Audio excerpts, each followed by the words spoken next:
Muy Muchas bien. gracias a todos. Gracias. En nombre de la Asociación Médica Mexicana de VIH, les damos la más cordial bienvenida a nuestra sesión mensual de este mes de julio. Les agradecemos mucho a todos los que han dispuesto este tiempo para poder conectarse y pues que podamos compartir esta información que tenemos la seguridad de que será muy valiosa para nuestra práctica diaria. Queremos dar la bienvenida y agradecer a nuestro ponente de esta noche, el doctor Ariel Eduardo Campos Loza. Me voy a permitir hacer una breve presentación y semblanza de su trayectoria. El doctor es especialista en medicina interna, infectología, con alta especialidad en VIH y maestro en salud pública. Actualmente está adscrito al Departamento de Infectología del Instituto Jalisciense de Cancerología y a la Unidad de VIH-Sida del antiguo Hospital Civil de Guadalajara. El doctor es miembro de la Academia de Enfermedades Infecciosas de la Facultad de Medicina de la Universidad de Guadalajara y se desempeña como médico encargado de los servicios médicos de la Asociación Civil Mesón, especializado en la respuesta comunitaria al VIH en la ciudad de Guadalajara. El doctor Campos tiene una amplia experiencia en el diseño y aplicación de políticas públicas relacionadas a la prevención combinada del VIH en primer nivel de atención, al haberse desempeñado como director del Consejo Estatal para la Prevención del SIDA en el estado de Jalisco y del Centro de Atención Especializada en VIH en la ciudad de Guadalajara.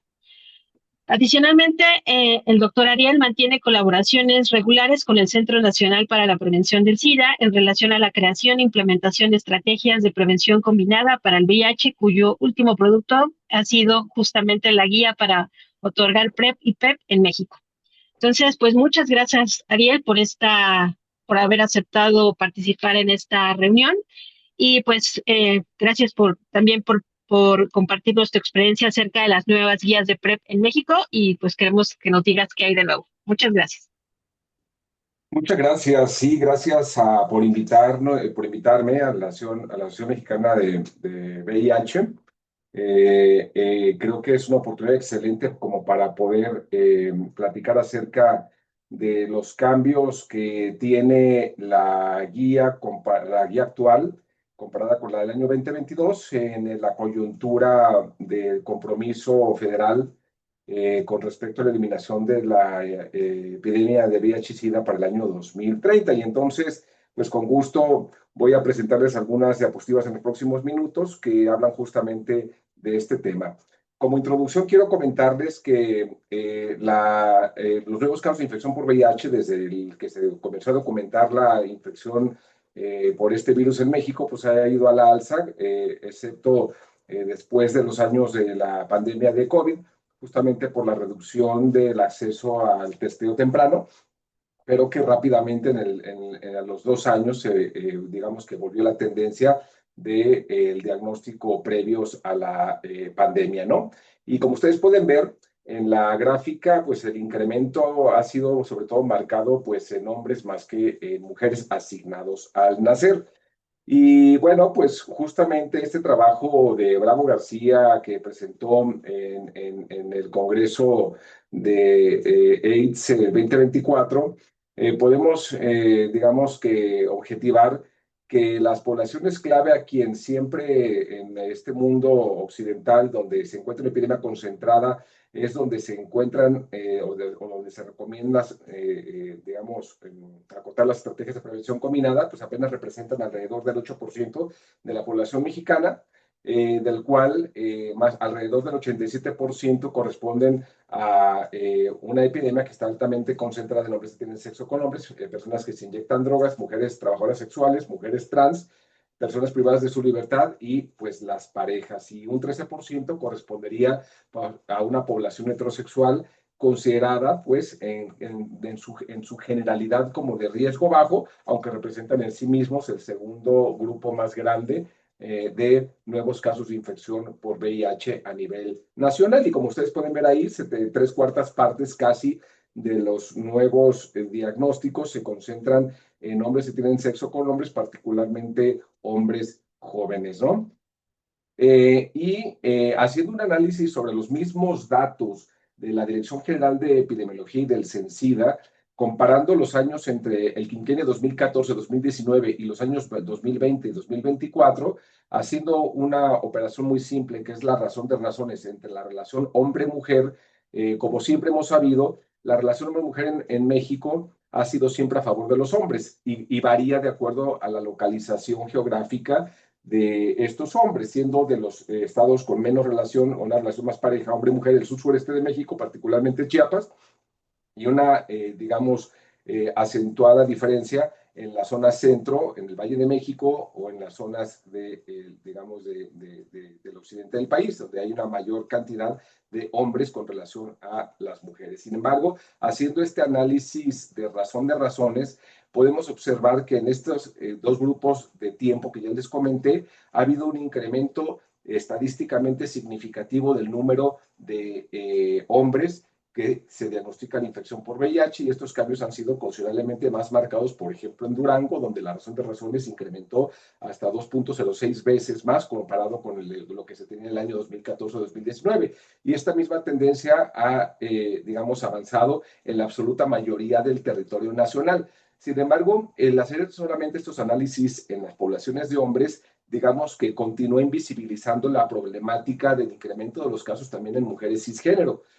donde ustedes pueden ver que esta epidemia pues, se encuentra también distribuida de manera heterogénea a lo largo y ancho del territorio nacional, con diferencias, digamos, estructurales y diferencias también en el acceso a estrategias de prevención combinada, lo cual, como ya sabemos, es más difícil acceder a una mujer cisgénero para poder otorgarle servicios de prevención combinada comparado con hombres que tienen sexo con otros hombres, y es justo el poderlas visibilizar a través de estos análisis. Y bueno, pues a pesar de los avances en la prevención del VIH, pues como ya sabemos, existen desafíos clínicos que son cruciales. La eficacia de los nuevos agentes de la PrEP contra cepas que pueden ser resistentes, o la optimización de la administración y la adherencia de la PrEP, y la persistencia de las disparidades en la adopción de la profilaxis preexposición, pues es evidente que subrayan la necesidad de poder diseñar estrategias mucho más refinadas. Además, la creciente incidencia de infecciones de transmisión sexual que son bacterianas entre los usuarios de PrEP exige también una integración más sólida de la PrEP con servicios de prevención combinada mucho más amplios, incluyendo ahora a la doxipep. La profilaxis preexposición inyectable de acción prolongada, como el cabotegravir y el enacapavir, demuestra que los estudios que voy a mostrar más adelante, una adherencia significativamente mayor a la PrEP oral y una menor incidencia de VIH comparado con la PrEP oral diaria en entornos del mundo real y en ensayos clínicos. Y esto sugiere pues un cambio de paradigma en la prevención del VIH, especialmente para pacientes con dificultades en la adherencia pues a las tabletas, ¿no? Y el abordar estas brechas es fundamental para lograr los objetivos globales de eliminación del VIH en 2030, cuyo compromiso lo anunció pues el gobierno federal pues justamente el 3 de julio de este año, ¿no? Digamos, con el objetivo de eliminar el VIH para el año 2030. Claro, evidentemente es un gran reto, pero al menos de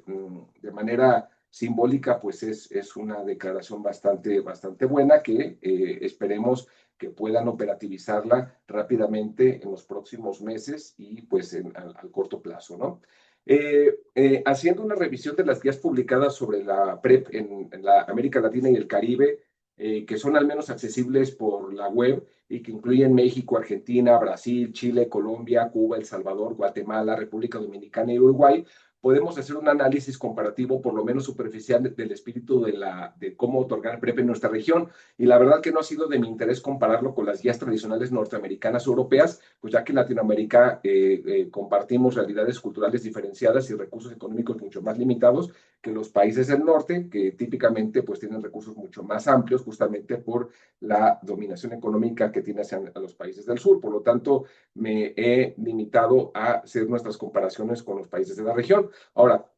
en el caso del acceso a la PrEP, ¿no? Como parte de la población, los países de la región orientamos nuestras guías para las poblaciones que son consideradas como clave, o algunos países les dicen en contexto de vulnerabilidad, u otros en riesgo sustancial, u otros en mayor riesgo, o cualquiera de los eufemismos que son conocidos. Sin embargo, a diferencia de otros países de la región, en México el acceso actualmente es universal por solicitud, y a diferencia de la guía 2022 en que la persona que otorga consejería decidía qué persona sí y qué persona no tenía un riesgo sustancial a través de un interrogatorio. En la guía actual 2025 es suficiente que las personas soliciten PrEP para poder iniciar el protocolo de inicio rápido, independientemente de que si la persona que otorga consejería identificaría un riesgo sustancial o no.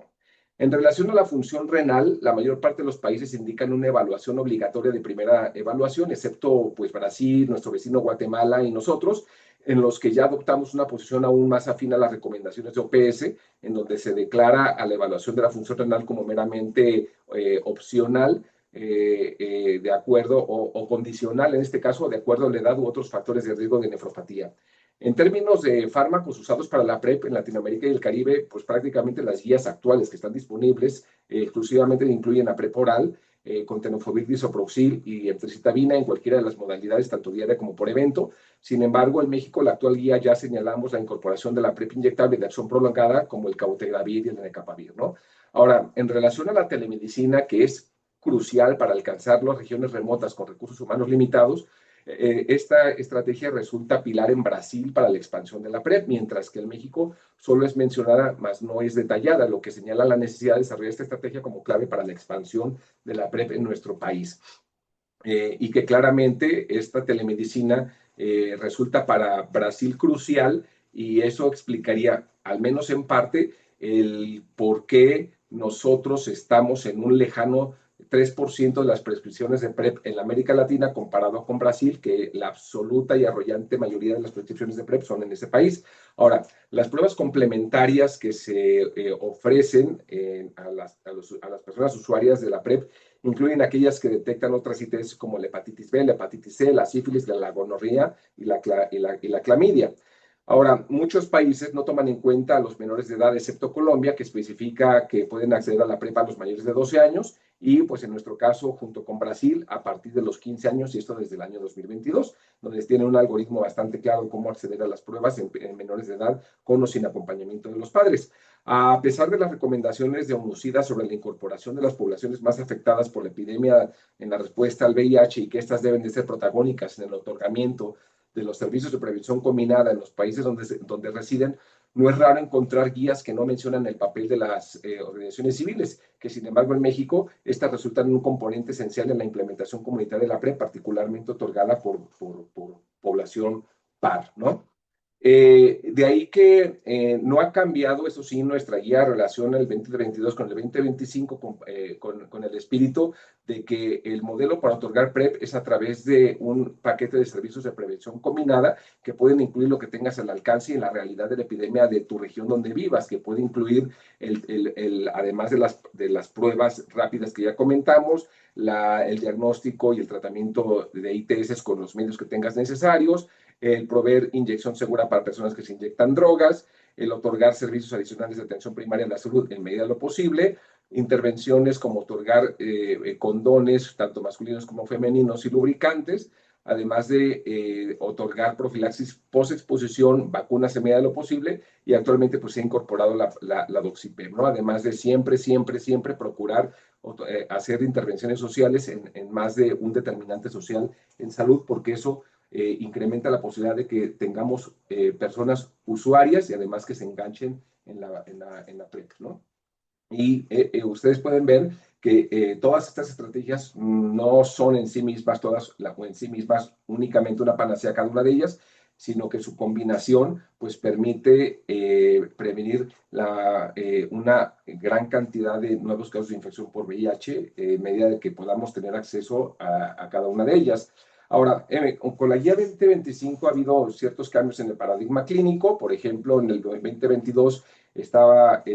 la prevención estandarizada en algoritmos relativamente rígidos. Estábamos empezando a implementar la PrEP a partir de las enseñanzas del INPREP,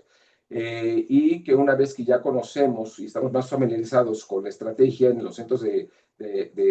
atención primaria, en algunos capacits, en algunos centros de atención especializado o en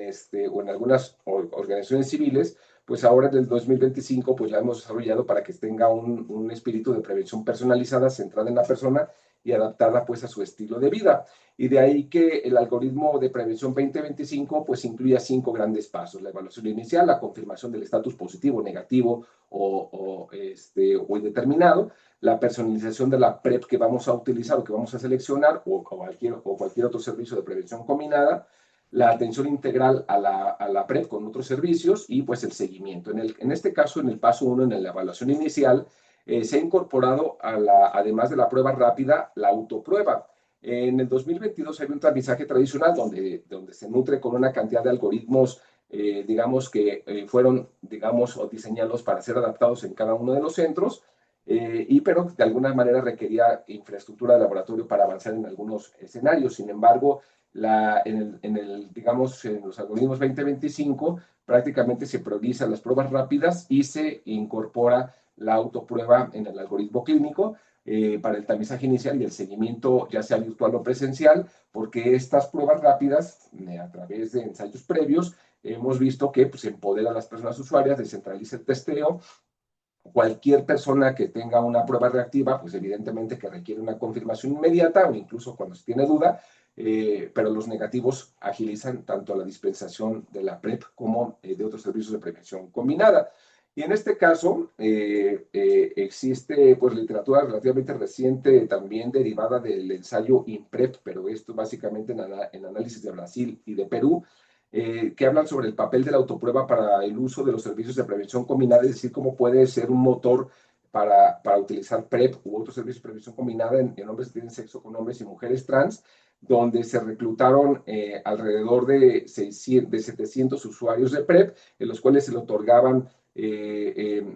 kits de autoprueba y cupones para que estos usuarios de PrEP los distribuyeran entre sus amigos, entre sus parejas, entre las personas que se rodeaban, con el objetivo de aspirar a atraer personas a servicios de prevención combinada, incluyendo la PrEP, de los cuales de estas 694, 700 usuarios distribuyeron alrededor de 3.470 cupones para fomentar la captación de nuevos servicios. Y en realidad, esta estrategia resulta bastante atractiva para las personas que reciben estos cupones o las autopruebas, ya que resulta en una alta motivación para la consulta prácticamente en el 85% de las personas que recibieron estos cupones. Se lograron vincular alrededor de 321 nuevos usuarios, ¿no? Y ustedes pueden ver que ambos brazos, tanto de cupones como de la autoprueba, junto con cupones, tenían la capacidad de reclutar alrededor de 20 a 30% cada uno de los brazos del total de las personas que se incorporaron. Es decir, existe una eficacia entre ambos métodos, ya dar cupones de invitación o digamos, también autopruebas.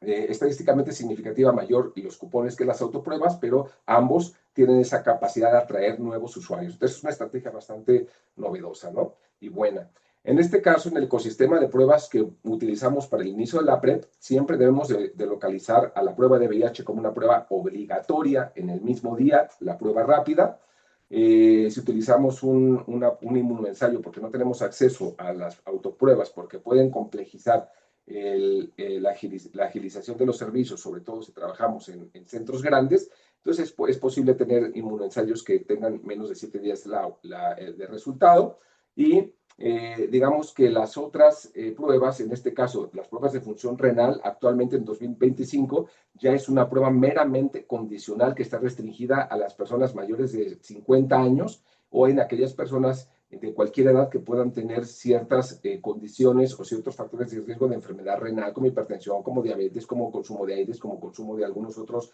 medicamentos que pueden ser nefrotóxicos, o el mismo conocimiento de la persona que refiera que padece una nefropatía específica, ¿no? Pero de lo contrario, la absoluta mayoría de las personas que no se encuentran en esta condición pueden acceder a la PrEP de manera inmediata, simplemente tener una prueba negativa de VIH, sin necesidad de tener una prueba de creatinina. Ahora, las pruebas que son opcionales son las de clamidia y gonorrea, las de hepatitis C, las de hepatitis B y sífilis. Estas generalmente son opcionales y pueden ser aplicadas dentro de los 3 meses, la recomendación después del inicio de la PrEP, es decir, no urge. Es ideal para poder detectar casos nuevos de ITS o de infecciones virales hepáticas, pero no es estrictamente necesario tener los resultados para iniciar la profilaxis preexposición, sobre todo porque en el caso de la hepatitis B, no resulta una contraindicación el inicio de la PrEP, incluso en la modalidad de por evento 211 puede ser una persona seleccionada para PrEP por evento, aunque tenga una coinfección con virus de hepatitis B. Sin embargo, la recomendación de nuestra guía en 2025 es que si la persona tiene una prueba reactiva de hepatitis B, le podamos otorgar sobre todo la movilidad diaria, ¿no? Para beneficio del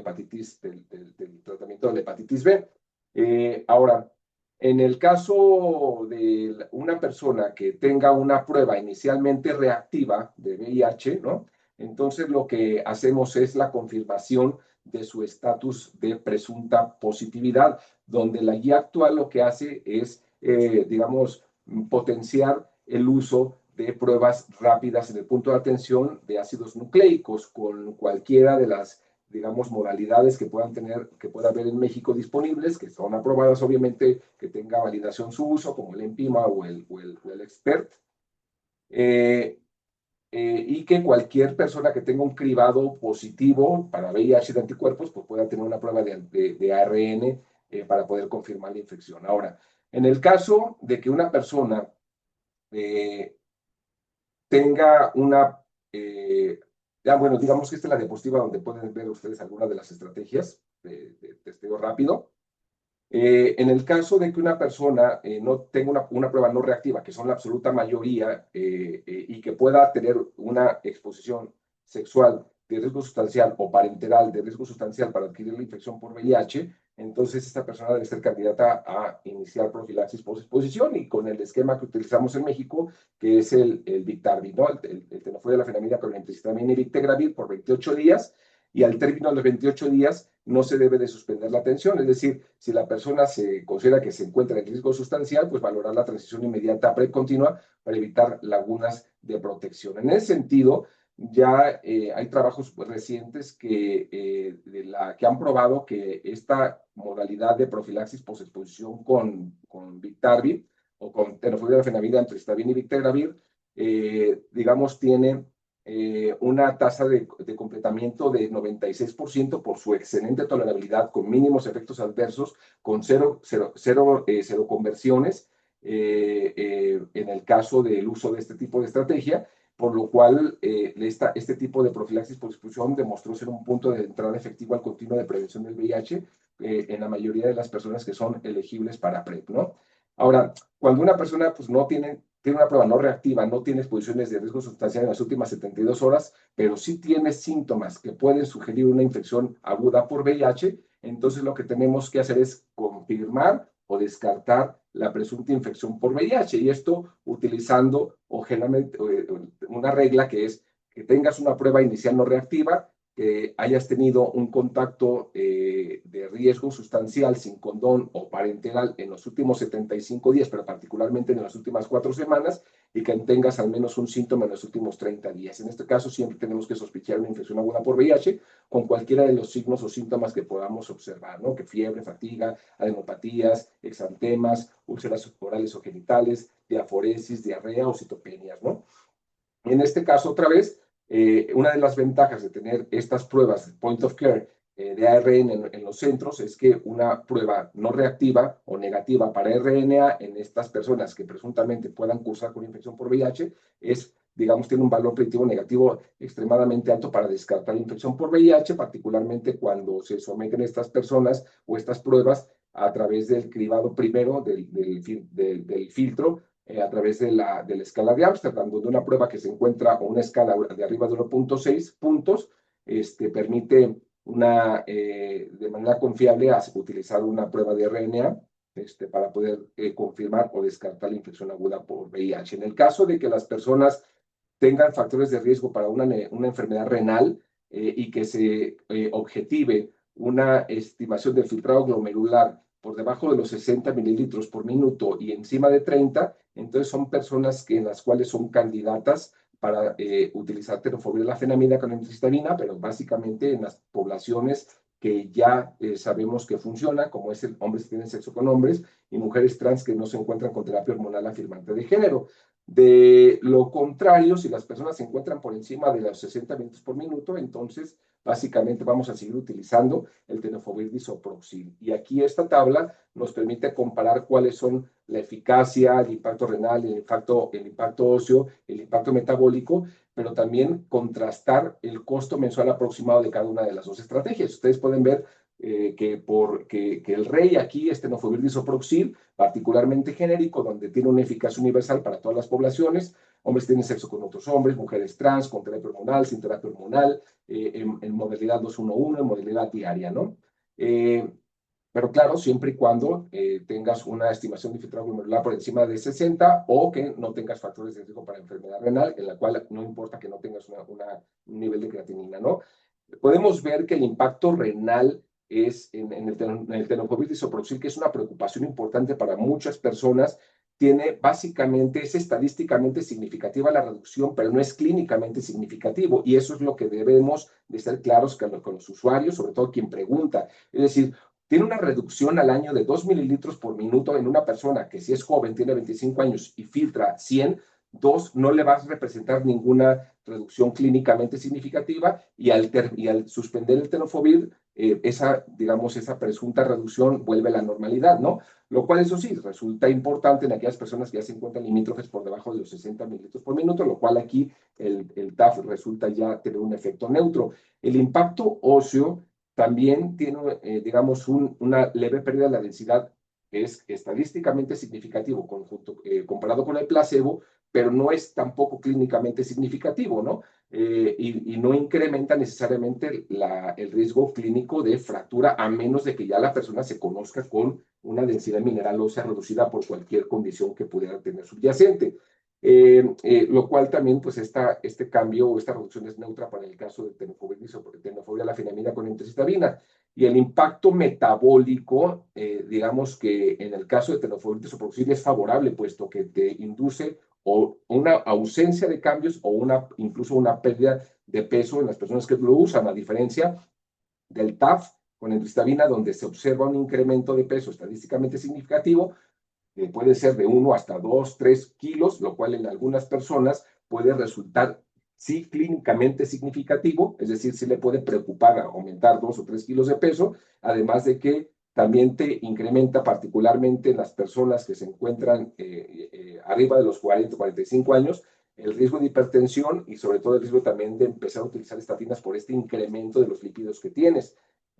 Sin embargo, también es importante aclarar que el tenofovir a la fenamida pues es considerablemente más caro que las personas que utilizan tenofovir disoproxil, particularmente la formulación genérica. Y es importante también señalar que son de las personas que se les puede hacer un cambio de tenofovir a la fenamida, solamente en realidad 7% de estas personas pueden tener un beneficio clínico, pero la absoluta mayoría no tienen un beneficio clínico, incluso hasta el 80% pueden ser cambios potencialmente innecesarios e incluso hasta dañinos en un 14% en aquellas personas que se encuentran con obesidad y riesgo de hipertensión. De ahí que el tenofovir disoproxil en nuestras guías sigue siendo el estándar de la PrEP oral para utilizar, particularmente porque el tenofovir disoproxil, al ser tan barato, es más, digamos, costo efectivo en prevenir de manera exitosa las nuevas infecciones por VIH, particularmente en este modelo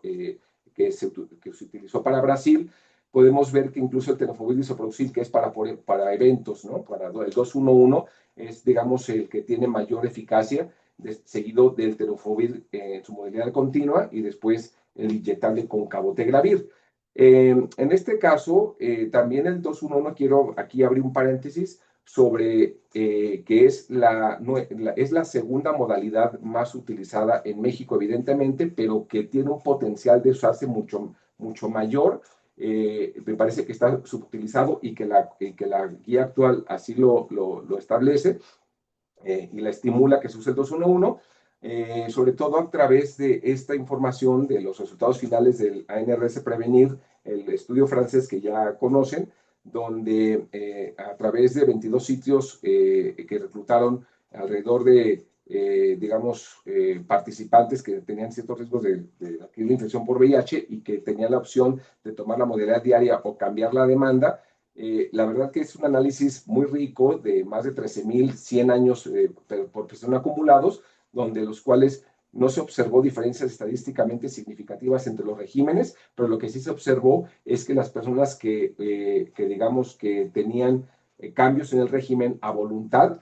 tenían una capacidad mayor de permanecer en PrEP más que las personas que permanecían en una sola modalidad, ¿no? Eh, de ahí que pues digamos que también tiene sus ventajas. Ahora, la guía actual debemos de ser claros que la PrEP con tenofovir a la fenamida solamente aplica, ya comentamos, para hombres cisgénero y mujeres trans que tienen sexo anal receptivo, sexo insertivo también, con o sin terapia hormonal afirmante de género y que de esta modalidad debe ser tomada diaria. En el caso del tenofovir disoproxil, pues es el resto de las poblaciones, ¿no? Es decir, mujeres cis, mujeres trans con terapia hormonal afirmante de género en modalidad diaria, como la terapia como la universal, ¿no? Y que particularmente aplicaría para personas trans que utilizan terapia hormonal afirmante de género, que es la modalidad diaria. También en la guía actual, pues ya como comentamos, se incorpora el PrEP con inyectable de acción prolongada, que es el cabotegravir o el lenacapavir, en el cual tenemos que ser claros que si bien no lo tenemos, en México aspiramos a tenerlo eventualmente,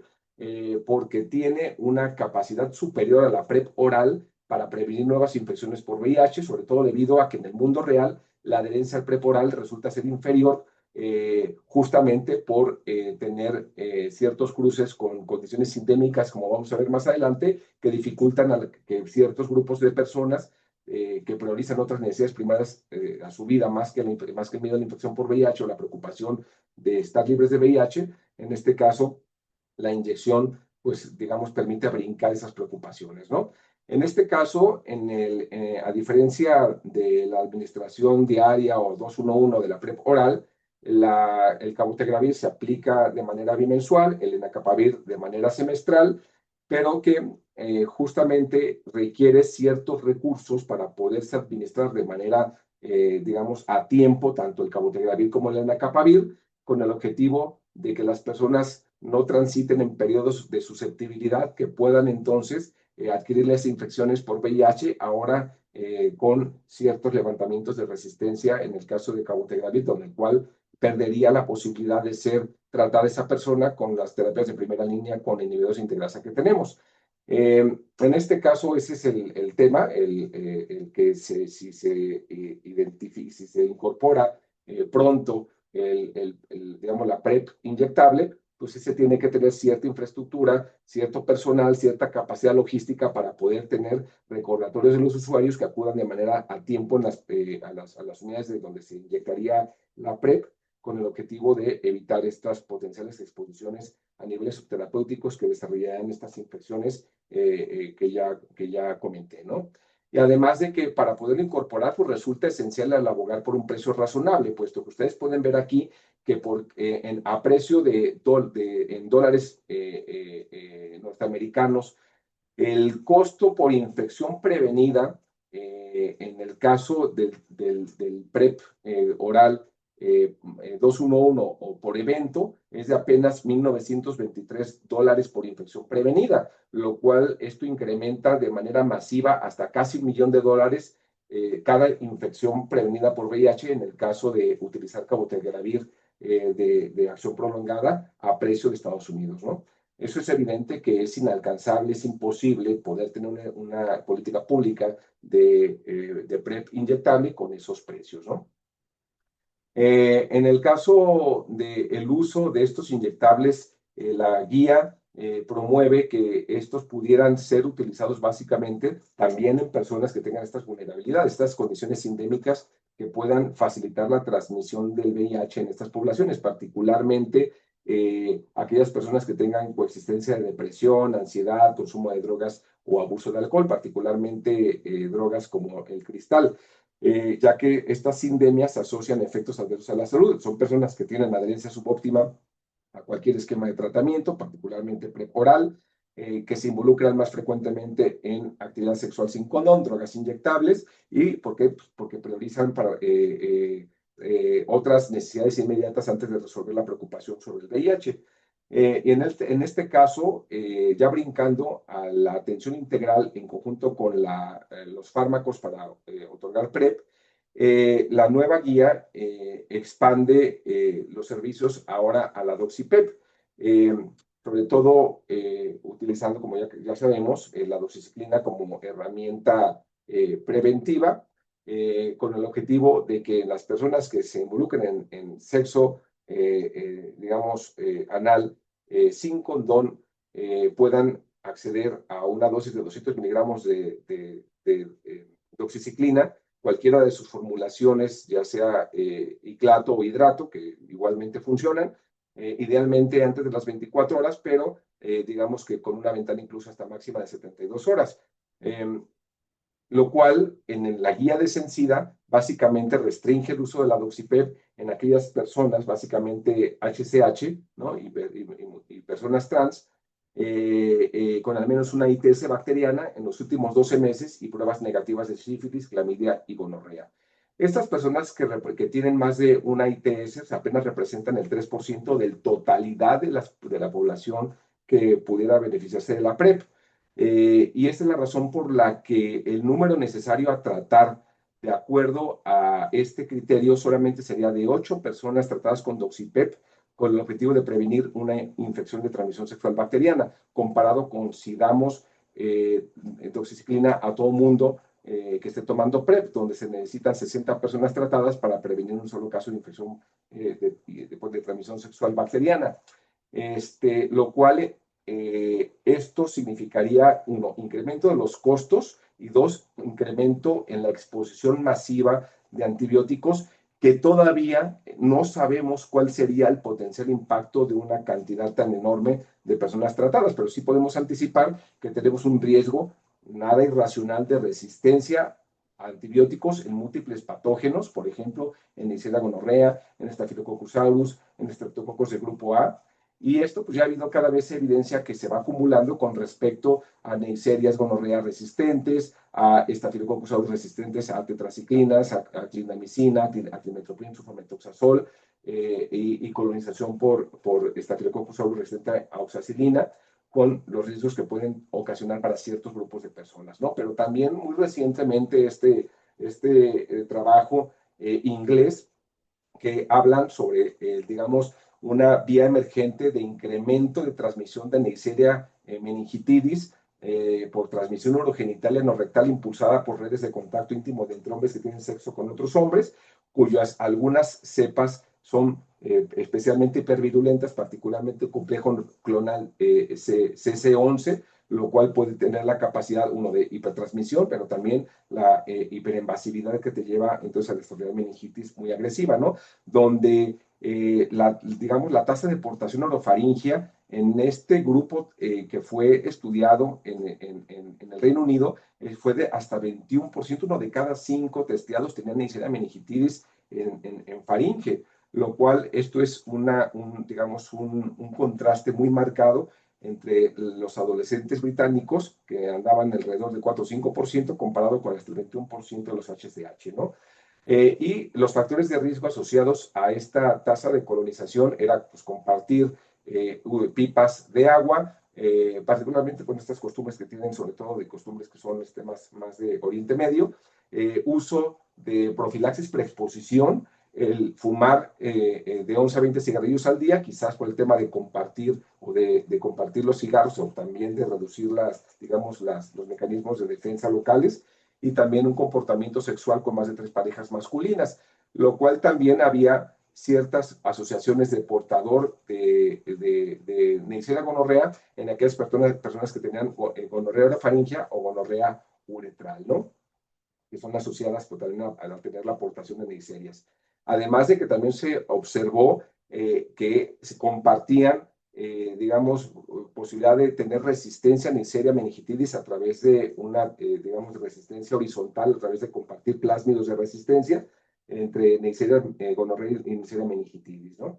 Lo cual esto se traducía en que a penicilina hasta 94% menos susceptibilidad a penicilina por estas Neisserias meningitidis, 25% de resistencia a ciprofloxacina, 42% de resistencia a tetraciclinas y 37% de resistencia a citromicina. y sobre todo la tetraciclina, 42% de resistencia contrasta con el 0.03% de resistencia en controles no expuestos a, digamos, a las tetraciclinas, ¿no? Lo cual es un incremento bastante importante, ¿no? Y es obvio que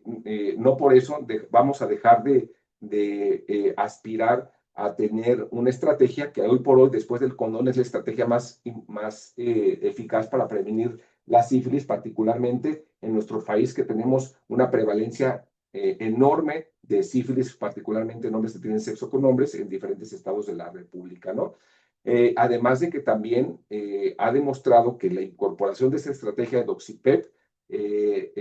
coberturas tan reducidas como 10% de cobertura en hombres que tienen sexo con otros hombres, te pueden reducir hasta el 41% de la incidencia, y con un incremento del 35 al 39% de la cobertura, con el 10% hasta 41% de las infecciones incidentes, ¿no?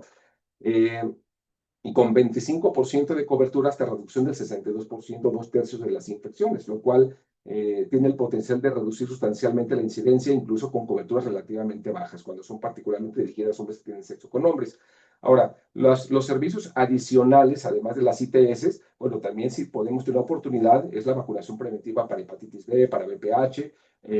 virus de hepatitis A, particularmente en personas jóvenes que tienen incidencias relativamente bajas de anticuerpos de hepatitis A comparados con las poblaciones más adultas, y con algunas otras vacunas que podemos tener disponibles, ¿no? Además de también otorgar servicios de consejería en salud reproductiva y anticoncepción, particularmente en centros de atención primaria a la salud, que alcancen sobre todo a mujeres cisgénero, y temas de salud mental con atención libre de estigma y de discriminación. También incorpora la guía 2025 en relación a una nota sobre chemsex, sobre el uso sexualizado de sustancias, particularmente el uso de drogas intravenosas, particularmente metanfetaminas, que es hoy por hoy la droga inyectable más comúnmente utilizada en México, con graves, digamos, potenciales daños, y que explica, desde mi punto de vista, el incremento de los nuevos casos de infección por VIH en hombres, con el objetivo de que esta consejería garantice la adherencia a la PrEP, acotar el consumo de sustancias y mitigar las consecuencias de un uso relativamente riesgoso para adquirir infecciones hematológicas también. Y el paso 5, el último, es el seguimiento, digamos, que sigue siendo tradicional, la PrEP oral, digamos, al basal, al mes y cada 3 meses posteriormente. En el inyectable, pues al mes, digo, la basal al mes y después cada 8 semanas o cada 2 meses. Y en el caso del lenacapavir, el basal y cada 6 meses, ¿no? Como conclusión, me permito decir que la guía para otorgar PrEP y PEP en México contiene elementos vanguardistas en relación con las guías de PrEP de países de la región de América Latina y el Caribe. Los puntos importantes es: accede quien lo solicite en un centro que otorgue PrEP, se incorpora la autoprueba para VIH como opción de confirmación de negatividad, se identifica la PEP con tenofovir, lafenamida, entristabina y bictegravir como potencial puerta de entrada a la PrEP. La evaluación de la función renal está condicionada a mayores de 50 años o con otros factores de riesgo. Se promueve el uso de tecnología point of care molecular para la confirmación de infecciones por VIH, luego de al menos una prueba rápida reactiva, o la exclusión de la infección aguda por VIH en aquellas personas con síntomas y pruebas de antígeno o anticuerpos negativas. Se refuerza la idea de que la PrEP de elección es la oral con tenofovir bisoproxil, pero incorpora al tafemtristabina en aquellas personas con función renal subóptima o con densidad mineral ósea reducida, ¿no? Además de que incorpora la PrEP inyectable de duración prolongada con cabotegravir o lenacapavir, introduce la Doxipep como estrategia de prevención para sífilis, clamidia y gonorrea con criterios estrictos, y otorga recomendaciones relacionadas a la reducción de daños asociados al uso sexualizado de sustancias. Y bien, finalmente, pues la actualización de la guía y su simplificación resulta crucial para la expansión del uso de la PrEP en México, pero es evidente que no es suficiente, puesto que actualmente solamente estimamos que en PrEP solamente se encuentra alrededor del 7% de la población que es candidata para usar PrEP en este país, por lo cual estamos muy lejos de alcanzar digamos, que las metas, ¿no? Por lo cual se requiere de una ampliación masiva de los servicios de prevención combinada en primer nivel de atención, tanto público como privado, donde el mismo secretario de Salud actual ha comentado de que, bueno, tanto la PrEP como la PEP se encuentran en clínicas de atención primaria y unidades de medicina familiar, algunas seleccionadas, y la PEP en todos los servicios de urgencias disponibles. Es evidente que conocemos los que estamos en el tema que no es necesariamente así, pero me parece de cualquier manera un excelente acercamiento y compromiso gubernamental con el objetivo de invertir recursos para la expansión masiva de la PrEP que tanto falta nos hace en este país. Les agradezco su atención y quedo pues a sus órdenes para cualquier cosa que pueda yo contestar de sus preguntas que puedan tener. Muchas gracias. Muchísimas gracias, Ariel, por esta muy profunda conversación sobre PrEP y Doxipep. Vamos a empezar a revisar algunas de las preguntas que te hacen del público, de nuestra audiencia. La primera es, en relación a TAF-FTC, ¿se podría considerar como un esquema de preferencia en personas jóvenes de 30 a 50 años que presenten hipertensión y obesidad? Eh, es, como comenté en su momento, el TAF tiene, digamos, un perfil desfavorable cardiometabólico en términos de incrementar el peso y de inducir en algunas personas hipertensión y necesidad de hipolipemiantes. Por lo tanto, no sería, digamos, que la formulación ideal para usar profilaxis preexposición, particularmente en jóvenes que se pueden beneficiar mucho más con el uso de tenofovir disoproxil la absoluta mayoría de las veces, que tiene un perfil cardiometabólico mucho mejor, además de que tienen menos posibilidades de tener comorbilidades que involucren una reducción de la función renal. Súper, muchas gracias. Nos preguntan también, pensando en nuestro sistema de salud y en los costos, ¿qué periodicidad considera más viable para PCR de ITS en usuarios de Doxipep? ¿Cada 3 meses de manera sistemática o cada 6 meses seleccionando de acuerdo con el riesgo de las personas? Bueno, hay guías que te dicen que son cada 3 meses, otras son cada 6 meses. La guía actual de México es al menos una vez, o cada 6 meses, ¿no? Digamos que sería como que lo ideal. Lo cierto es que, a ver, la misma guía actual de México es muy estricta con respecto a que las personas que utilizarían Doxipep tendrían que tener pruebas negativas, y no todo mundo tiene capacidad logística de tener acceso a cualquier prueba para descartar, sobre todo gonorrea y sobre todo clamidiasis, que pueden ser cultivos o moleculares, los estudios más comúnmente utilizados, ¿no? De ahí que, pues sí, está muy restringido el uso de la doxipep, pero de cualquier manera se debe de buscar la posibilidad de que se pueda tener acceso a estas estrategias de diagnóstico a través del point of care, ¿no? De las pruebas moleculares rápidas. De acuerdo, gracias. Nos preguntan también si el tiempo de seguridad de inicio de PrEP en mujeres cis también ya es de 7 días. Efectivamente, esto no lo dije efectivamente, sí, tienes razón, fue un punto en el que también cambió la guía, la manera en el que el inicio acelerado pues de la PrEP oral, que en el caso de las mujeres cis, en la primera versión era esperar prácticamente 20, 21 días de una toma diaria para considerar que la mujer ya se encontraba protegida y que por lo tanto pudiera dejar de utilizar, digamos, condón para poderse sentir segura. Ahora no, son básicamente 7 días. Digo, 7 días no es lo mismo que 2 horas en el caso de los hombres cisgénero, que con una carga de 2 tabletas pues ya estás protegido, pero se ha recortado de manera significativa, ¿no? Y también la terminación. La terminación en los hombres es de prácticamente 2 tabletas posteriores al último contacto considerado de riesgo sustancial, al 24 y 48 horas, mientras que las mujeres son igual un flanqueo de 7 días posteriores al último contacto sexual. En el caso no nomás de mujeres sí, sino también en mujeres trans que utilizan terapia hormonal afirmante de género y que también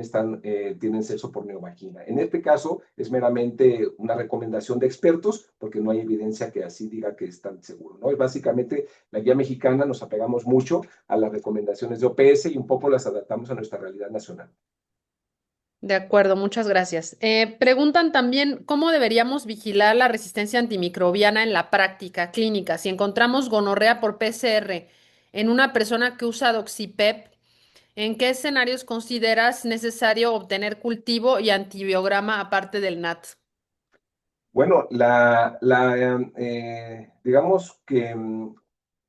la resistencia de Neisseria gonorrea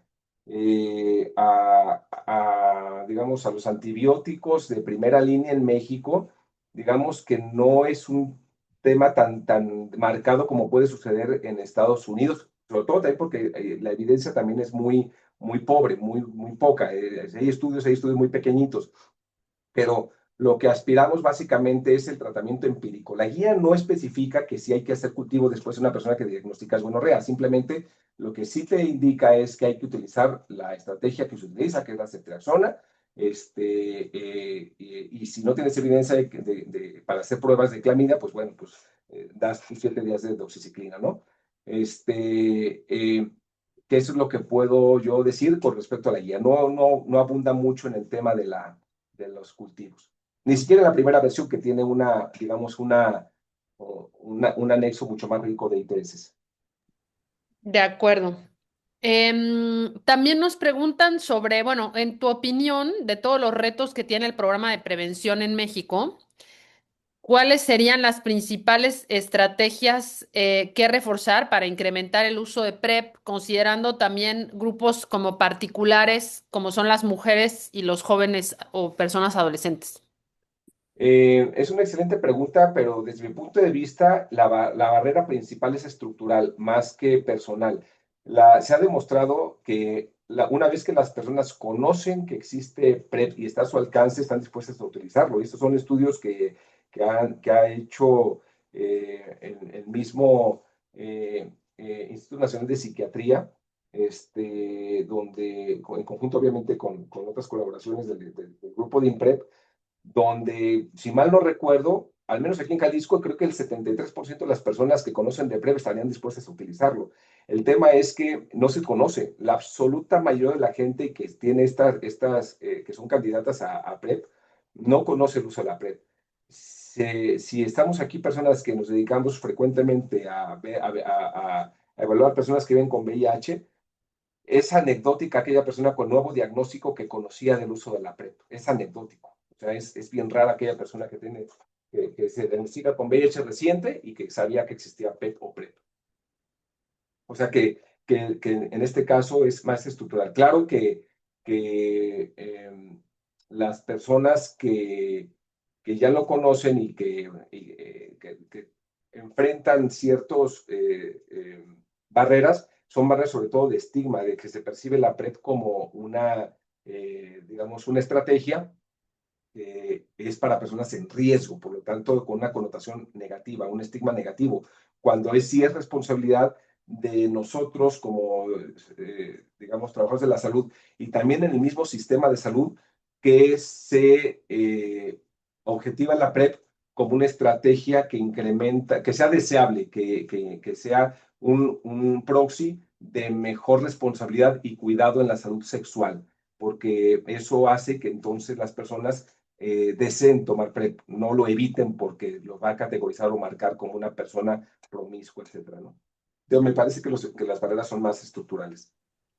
De acuerdo, sí, sí, digo, y creo que hablaste mucho al final, ¿no? Sobre esta necesidad como importante de una expansión masiva que requiere de muchas cosas, ¿no? O sea, entre ellas, pues difusión, conocimiento entre las personas que no están, pues que no están conscientes de la posibilidad de usar estas estrategias. Hablaste también un poco sobre el tema de las personas en las que se podría sospechar infección aguda, de acuerdo a las escalas y por supuesto a la sintomatología y el tiempo de las prácticas de riesgo, pero quisiera como hacerte la pregunta de qué opinión te merece el tema del inicio de la PrEP el mismo día, ¿no? En la ausencia de esta sintomatología, ¿no? O sea, en personas que tuvieron prácticas sexuales más allá de las 72 horas, ya no están en ventana para PrEP, han tenido prácticas sexuales potencialmente de riesgo para adquirir VIH más tiempo más atrás, pero están completamente asintomáticas. ¿Qué opinas de iniciar la PrEP el mismo día con una prueba rápida negativa? La guía 2022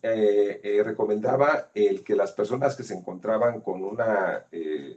exposición relativamente reciente, posponer el inicio de la PrEP 4 semanas. La actual guía, la recomendación es posponerlo 2 semanas, lo ha recortado.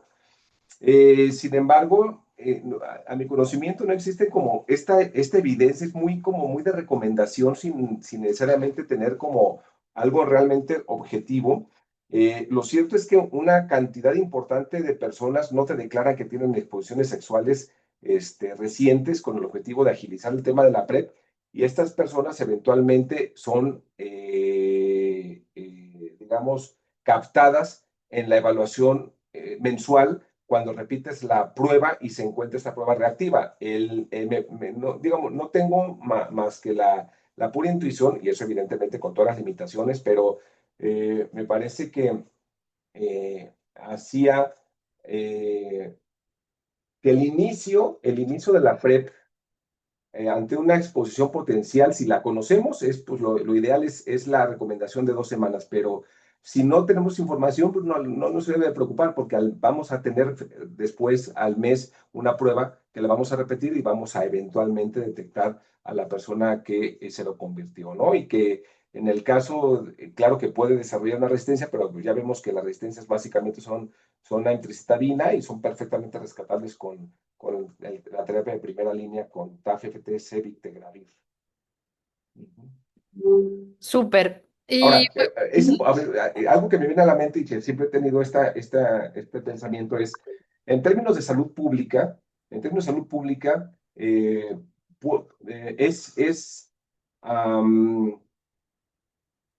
claro que vamos a tener siempre personas que pueden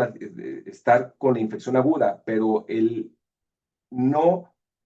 aceptarlas para PrEP en aquellas personas que detectamos que tienen digamos, una exposición reciente,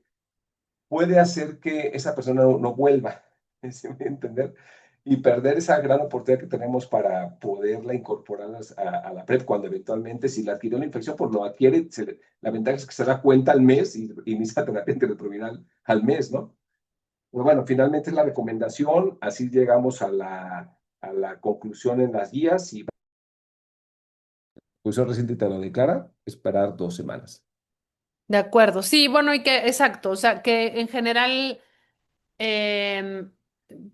la evidencia de algunos otros estudios, que digo, no están tal cual como citados en la guía, sí es que el uso de la prueba rápida, o sea, es poco probable que le otorgues prepa a una persona reactiva con una prueba no reactiva, ¿no? O sea, evidentemente tienes la chance de que algunas personas estén en un periodo pues, de ventana de la prueba, pero en realidad, por ejemplo, en este estudio que salió en 2024 de Landowitz, que son ahí como un metaanálisis, parece que eso es poco probable que ocurra, ¿no? Entonces,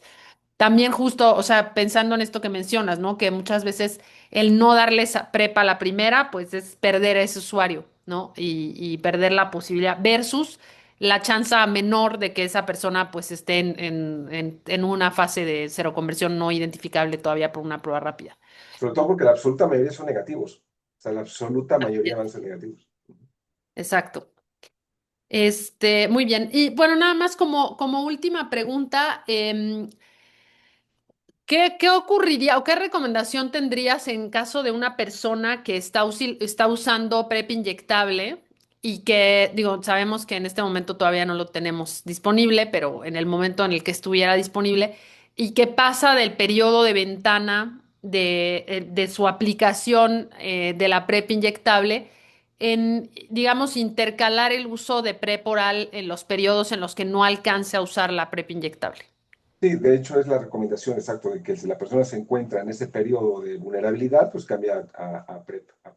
oral, ¿no?